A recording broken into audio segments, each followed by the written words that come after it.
ترین انسان هغه دی چې دغه سړی مثلا فرض کړه دا مولوي کفایت الله صاحب دی، مثلا زه امید مې چې دا به ماته ګټه راورسي، خو د دې سره ډېر بېغمه یم چې یعنې ماته ضرر نه رارسي.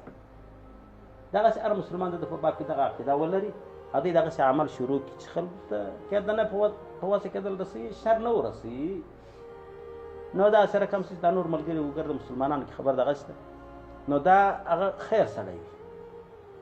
او بعضې خلک بیا داسې رقم سته، خلک په دې خاطر څه ورسره کوي چې که داسې مازې یو څه ورته وویل خوله یې ورخوږوي، که مې خوله ورخوږه نه کړله نو ابترا هم راپسې کوي، درواغ هم راپسې وایي، بد هم راپسې وایي، یعنې ښه خو نه راسره کوي، خو لاکن د دې څه بیریږي چې سبا یو ابترا راپورې کړي، یو بد راپسې وایي.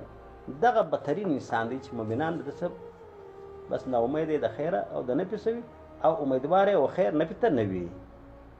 دا هغه اول نمبر دی.